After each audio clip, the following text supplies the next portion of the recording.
Welcome to the Cabral Concept, where board-certified naturopath and integrative health practitioner Dr. Stephen Cabral shares how he was diagnosed at the age of 17 with a life-altering illness and given no hope for recovery. It was only after studying and traveling all over the world did he discover how to combine ancient Ayurvedic healing practices with state-of-the-art naturopathic and functional medicine to fully rebalance the body and re-energize it with life. It's time to discover how to get well, lose weight, and finally feel alive again. And now, here's your host, Dr. Stephen Cabral.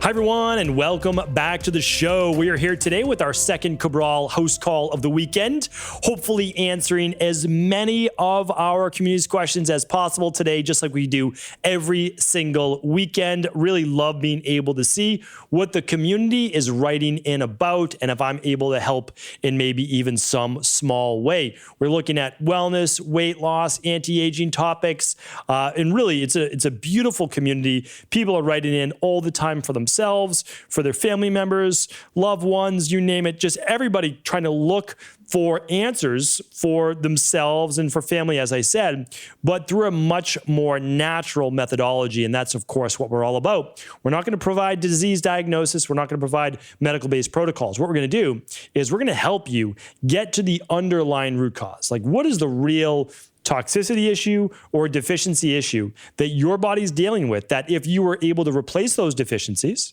and you were able to remove those toxicities, that your body would begin to rebalance itself. So my job is to help you put your body in the position to heal. That is what we do as natural health-based practitioners.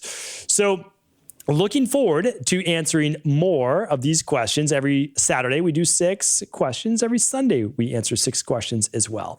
And what I'd like to do right now is share with you the episode number.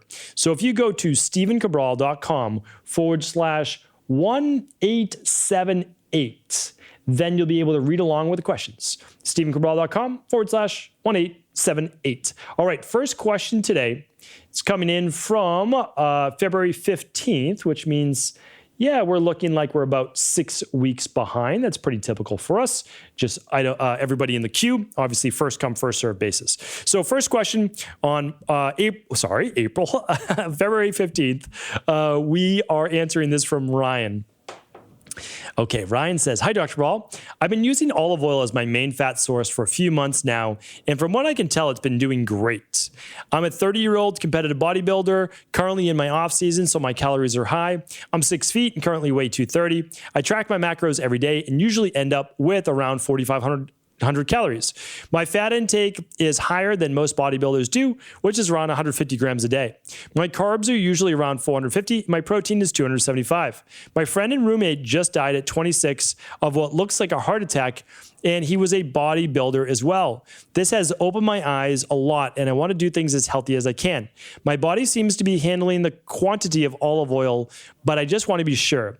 If I had to guess, it's around 10 tablespoons spread out through the day. Thank you for your time and love this podcast." Ryan, appreciate that. And I'm so sorry to hear about your roommate, which is just, terrible, dying at 26. I'll tell you this, although there's always possibility for anything to happen, right?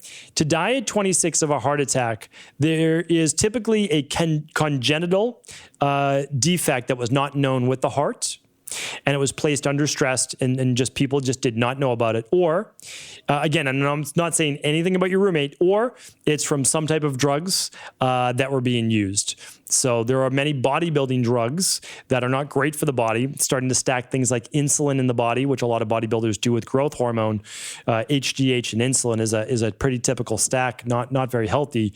And then, of course, there are street drugs as well. And again, I'm not saying that your roommate did this, but I just want people to know, dying of a heart attack at 26 is not normal or typical or any of those things, especially, or I should say, even if you're overweight and not eating a great diet. But what I want to do is help you be as healthy as possible.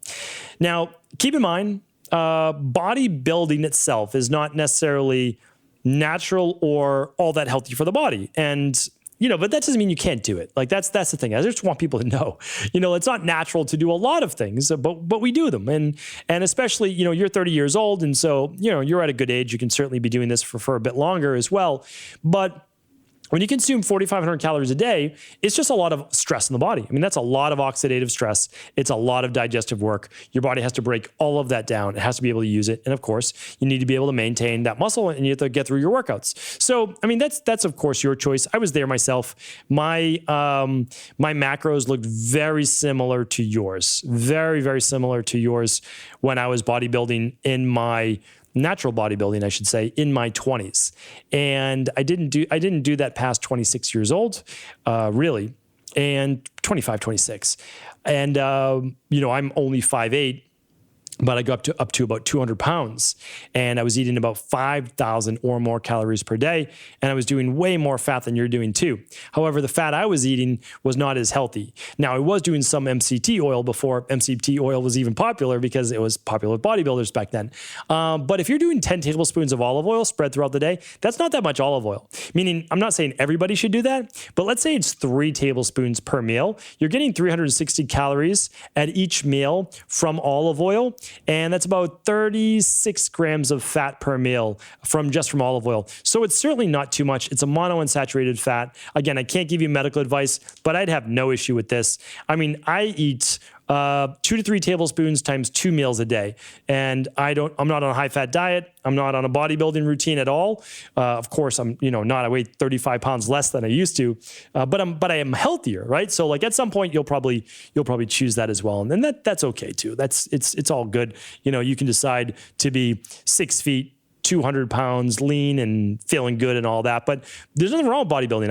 I never competed. I was about to compete. I tore my brachioradialis, and that was the end of that. And so I just took it as a sign to start to get my body back in, I don't know, a different type of shape. But no, I love bodybuilding, and I totally support it. I really do. It's a science of what you can do with your body. All right, next up is Stephanie. Hi, Dr. Cabral. I am writing in about my 12-year-old son who frequently gets canker sores. I have listened to some of your podcasts regarding canker sores, and I'm still unsure of what to do with him. His doctor had him on 30 milligrams of zinc and B6 daily for the past couple of years because of pyrrolysis disorder. I also supplement him with 2,000 milligrams of vitamin D and B12 every other day. About 2 times a week, I have him taking 500 milligrams of L-lysine, and he still gets the canker sores. He did the oat test and parasite test a year ago, and everything looked good. Wondering what you suggest trying next. Thanks. All right, this is a great question, and I can definitely help you out with this. So there's a couple things that might be wrong. Here's what I recommend. He's getting canker sores, and I know that you're doing the right things by the book. Here's the issue. The body doesn't always react. The body, you're an individual, and your son is an individual. What I would do is this. I would actually stop all nutritional supplements for 2 weeks. It's not the end of the world. He's only 12 years old, and there's no disease state that I know of. So we're stopping for 2 weeks because we can always go back. And if the canker sores go away, there's something in one of these products that could be causing it. So let me just give you a little aside. My youngest daughter never gets canker sores. My oldest daughter gets canker sores. Why does my oldest daughter get canker sores? She gets canker sores when something is too acidic in her mouth. That's it. It's local. She doesn't have, I run her labs, things are good, right? So believe it or not, some supplements for her, and I don't want to sway what you're doing right now, there's a couple supplements for her that not the first time, but over the course of a week, me giving her those. Let me just give you one, for example. My youngest daughter has no issues with it. But if we do a liquid ascorbic acid, which is how a lot of kids' liquid vitamin C is, she gets a canker sore. Is ascorbic acid acidic in the mouth? 100%. Absolutely. Is it still good for the body? Yes, but not for my daughter in her mouth like that. So she could take ascorbic acid if she wanted to in a capsule form, which she gets vitamin C every single day, but she can't get it in a liquid. She also gets canker sores very specifically from 2 other foods. One is lemon and the other is pineapple. So what do? Well, she doesn't eat pineapple by itself. She can have it mixed inside of a smoothie or smoothie bowl. And she doesn't drink lemon water by itself. That's it. So again, sometimes these things are, that was not like, I didn't figure this out overnight. I figured it out by process of elimination. So I eliminated my daughter's nutritional supplements, and then I started to add them in one by one. And my daughter takes her nutritional supplement routine, which is pretty standard, but slightly different than for my younger daughter, because my oldest daughter, her report actually showed that she needed a little bit more iron for her. So, and you can't do that with every 8-year-old. You have to know. And so she's taking iron, which is a little different than her. So there you are. I would eliminate first, because the products you're on look pretty good, but eliminate first, then add them back one at a time for a week, 3 to 5 days, 5 days the minimum, and then just start to work them in. And you probably don't need the L-lysine, because the L-lysine is trying to take care of the canker sores, but the canker sores might be caused by a food. So you want to look at acidic foods in the mouth, such as tomatoes or pineapples or lemon or citrus, any acidic-based food in the mouth, because that's what it could be. But again, maybe it's not. We don't know. We got to check this out. We have got to figure out exactly what it is. So I can't give you exactly what it is, but hopefully that at least gives your mind a little place to get started, what to think about, and then go from there. All right, Marlene's up next. Hi, Dr. Cabral. Oh, sorry. That's the next question. Marlene says, hi, Doc. What would your recommendations be for someone with high testosterone, no PCOS? Okay. Work with a lot of women, Pitta-based women, who have higher levels of testosterone. So the way that we help with testosterone is, well, twofold. One is typically Pitta women, Pitta men. I have a Pitta-based mentality. Like my mind is Pitta, my body isn't necessarily Pitta, but I typically run higher testosterone, higher dopamine, and now that my body's fixed, I can run higher cortisol. I definitely run higher norepinephrine or epinephrine. So what you do is you calm the nervous system so that you're not always in the red zone, the charge zone. So my favorite products are magnesium and Adrenal Soothe. Okay, those are two of my favorite. It will not cause you to have low testosterone. It's just the contrary. In people that have low testosterone, let's say men, women too, because I know that this is from a female. So what happens is when your body gets really stressed and produces high levels of cortisol, in many people, it starts to shut down the sex hormones. So they get lower levels of progesterone for women and testosterone for men or women and DHEA. So Adrenal Soothe is a true adaptogen. It can help on both sides. Magnesium, amazing product for calming the central nervous system. For women as well, if it really is high, like it's too high, but you said you have no PCOS, we have to just ask ourselves, are we okay with that level of testosterone? Because if it's not causing any PCOS issues and it's not causing any hair growth or acne, then it just might be okay. But if you don't like it, there's also another product called TestoQuench that you can search at equa.life. It's not an Equalife product, but we carry more products than just Equalife because, again, Equalife and my practice is about being all-encompassing. And so we carry the best of the best. So you can find that right over at Equalife as well. All right. So there you go. Daily Foundation Protocol, plus the Adrenal Soothe, plus the full spectrum magnesium, plus the TestoQuench if you would like.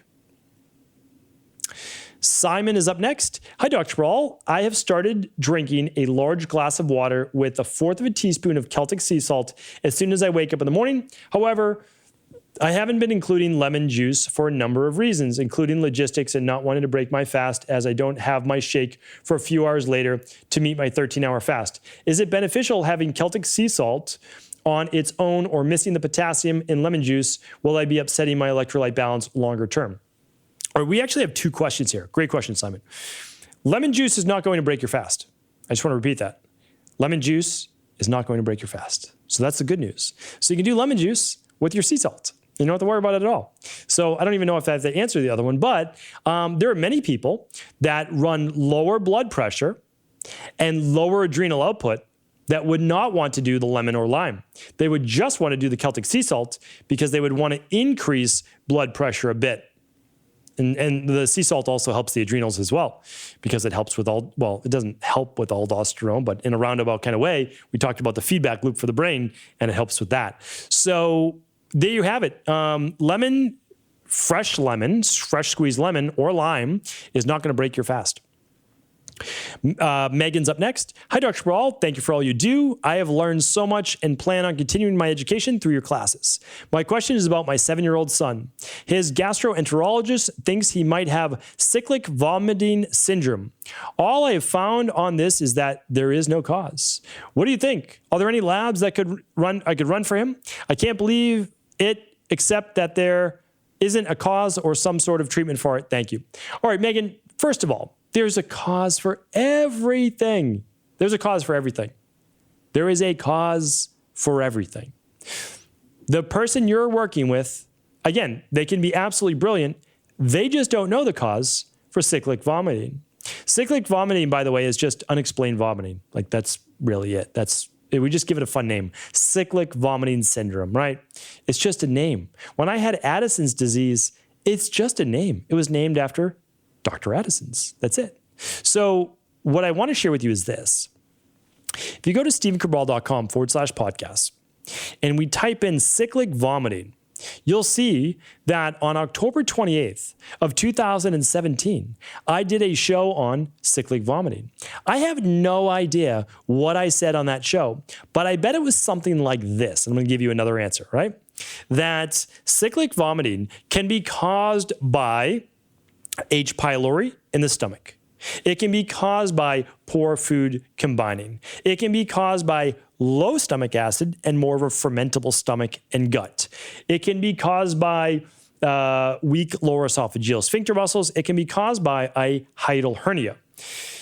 What else could it be caused by? It could be caused by yeast and other bacteria in the gut as well. So what I would do is I would run the Candida metabolic and vitamins test, as well as the bacteria and parasite stool test. You can find both of those at Equalife, and yes, they can be done with 7-year-olds. From there, we'll be able to get your son not on a treatment protocol, but a rebalancing protocol that will help to work on whatever those issues are with the gut.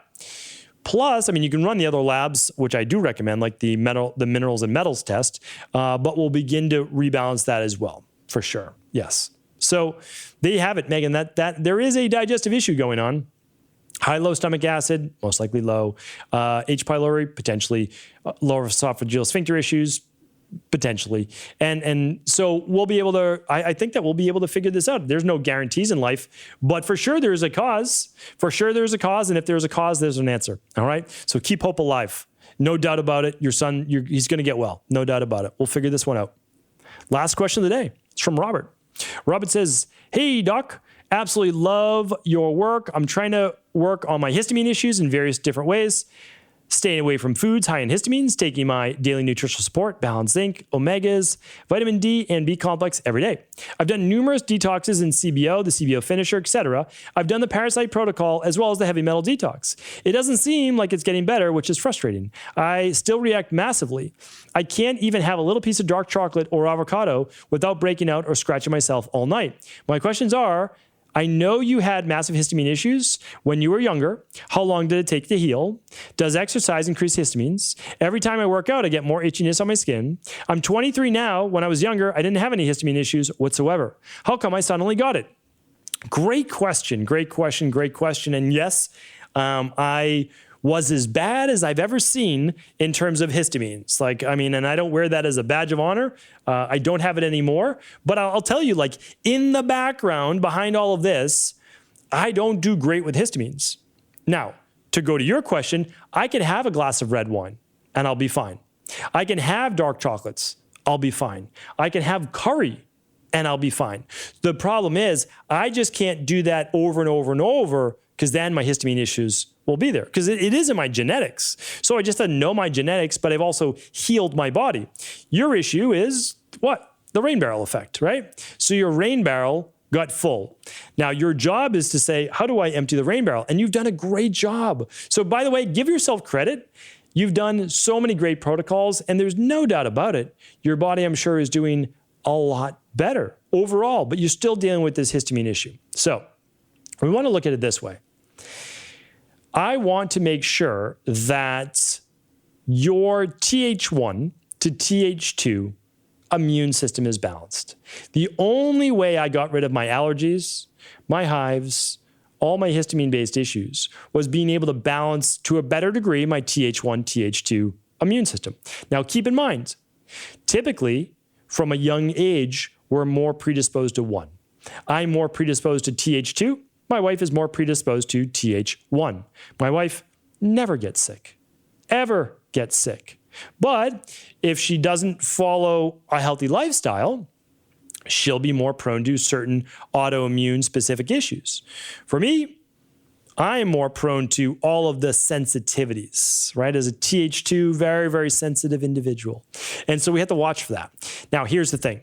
We need to empty your rain barrel from histamines. So for a period of time, we need to relax on this because every time you stress your body, you're stressing that Th2 side of it, which is chronic stress. So we want to look at it this way.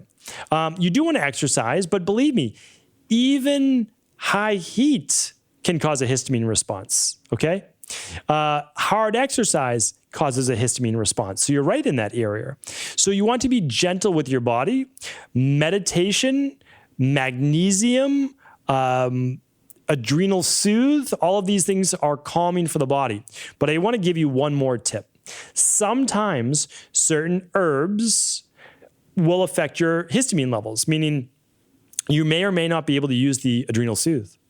You'll also want to see, like, are you doing okay with the omega-3s? Typically, most people are. But if you were to take out the omega-3s, would you have less histamine issues? Now, the trick is this. You need omega-3s to balance omega-6 to omega-3s, because if you don't, then you'll have typically higher levels of histamine, because EPA, which is one of those great omega-3s for you, actually helps modulate histamine and prostaglandin release as well. So really, we need to look at more of a Mediterranean diet, calming the body, and working on that Th1, Th2 immune balance. Quercetin is another great one. Stinging nettles. I used by the way, Robert, just to let you know, I use Hist Pro to this day. So you can go to Equilife. I use vitamin C. I use Hist Pro. I use zinc every day. And those are amazing products for continuing to keep that immune system balanced and not have my body overreact to histamines as well. Inside of Hist Pro, best product, in my opinion, on the market, you'll find the quercetin. I'll let you check it out, the stinging nettles, etc. So that's over at equi.life. And hopefully that was helpful. I know, again, you'll find your answer as well, Robert. It does take some time.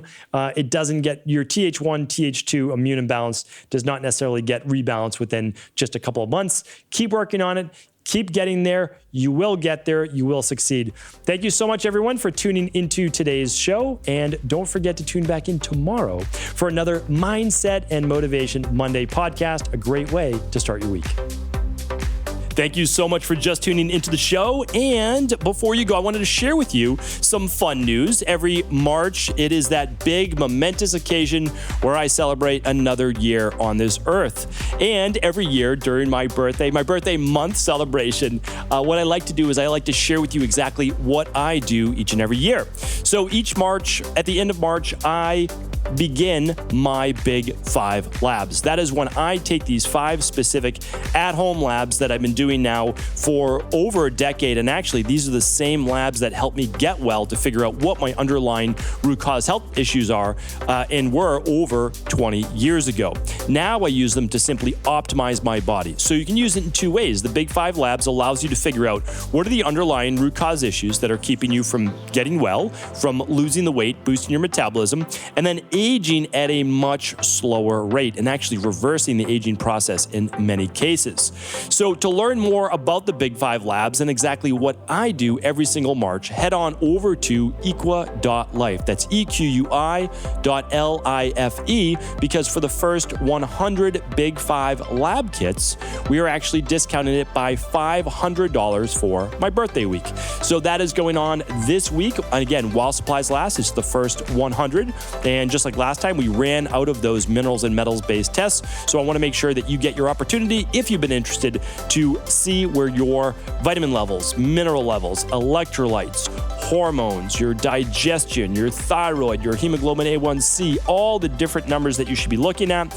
In addition to your annual blood work, you want to make sure that you are running these Big 5 labs. If you've never heard about them before, definitely head on over to equi.life, equi.life, for all all the details and save $500 while supplies last. I'm telling you right now, this is something that I will continue to do every single year for the rest of my life to make sure I find the different imbalances before they become a bigger issue, which then leads to what we call dis-ease in the body. So again, one more time, head on over to equi.life for all the details, and while supplies last, save $500. Take care, everyone.